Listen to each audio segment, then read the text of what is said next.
If you were to ask 100 different people what they're looking for in a church, they'd probably give you 100 different answers.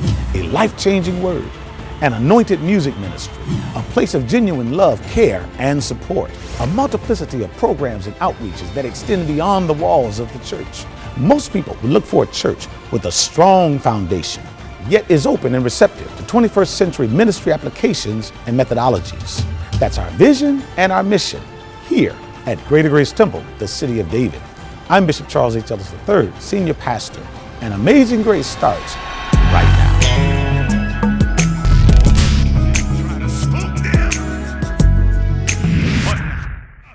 There's somebody that you got to call this week.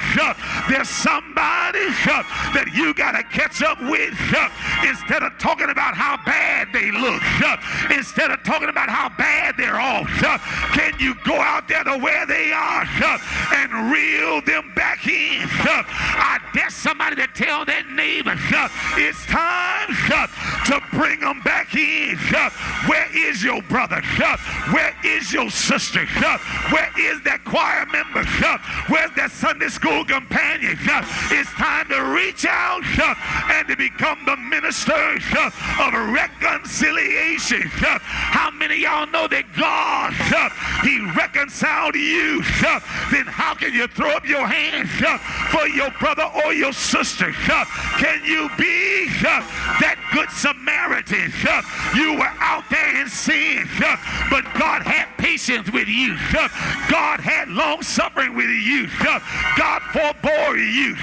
But when the time came, He reeled you back in to the family of God. And I see God reeling them in. I see God bringing them out the crack house, putting them back in the choir. I see God bringing them off the street, putting them back on the altar. I ain't getting no help in here, because somebody out there is saying, wait a minute, Bishop, you can't take a crackhead and put him in the choir. You can't take a drug addict and put him on the altar. But I got news for you. Who the Son has set free, he is free indeed. And if any man be in Christ, he is a new creature. Look at that neighbor and tell them, neighbor, you wasn't no crack addict, but you was something. You wasn't no drug abuse, but you was something. You wasn't running around, but you were into something.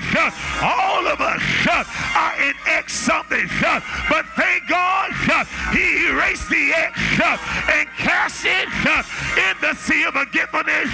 And today I ain't gotta walk bent over. I ain't gotta walk like the devil is riding me, but I can stand up and walk in victory. I can talk in victory. I can preach in victory. I can sing in victory. For the Lord has reeled me in. Aren't you glad that you're in the family of God? Aren't you glad that you're in the church of God? If you're in here, you ought to praise Him. Since you're in here, you ought to bless His name. Since you're in here, you ought to glorify Him. Since you're in here, you ought to speak a kind word. Shout yes.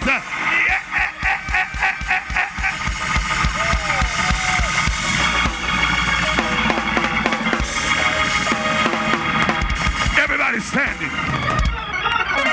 Watch this and I'm done.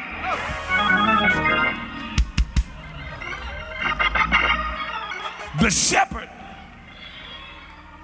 didn't take the sheep and put him out in some obscure place, left him there, and then said, I lost him. That ain't what happened. The sheep, no doubt, got distracted. He was grazing when he should have been walking. And when he looked up, the train was gone. And the shepherd gets back to the fold. and the sheep gate. And he starts counting. Something's wrong. We took 99 out to graze. We only returned with, we took 100 out to graze.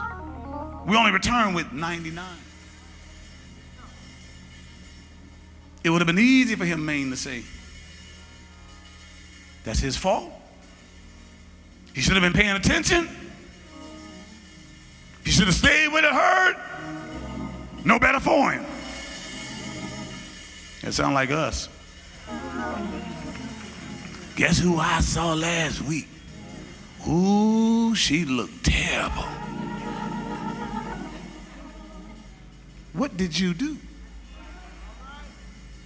We don't need you to report about how terrible somebody looks. We don't need you to give a play-by-play about how the devil done beat him up something awful, child. I ain't hardly recognize it. We waiting on the statement to finish. But I told him I'm picking you up Sunday. You getting back to church because you better than this.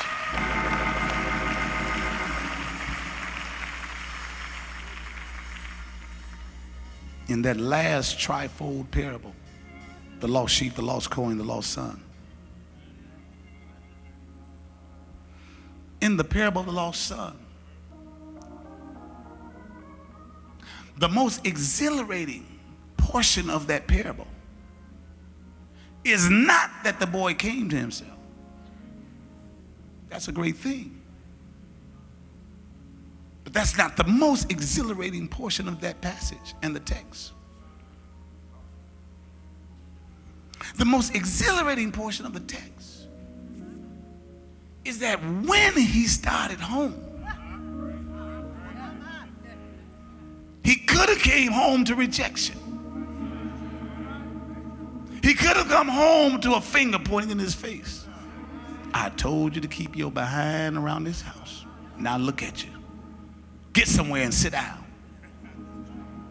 The most exhilarating portion of the text is that when he was going home while he was a ways off,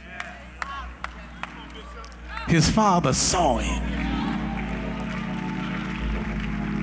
and he ran to meet him and he kissed him and hugged him and brought him back to the house and told his servants, get a ring, get some shoes, give me a coat, kill the fatted calf. In other words, he ain't no servant, he's still my son, and I'm in the business of bringing them in. I'm not in the business of casting them out. I'm not in the business of killing them off. I'm in the business of reeling them in.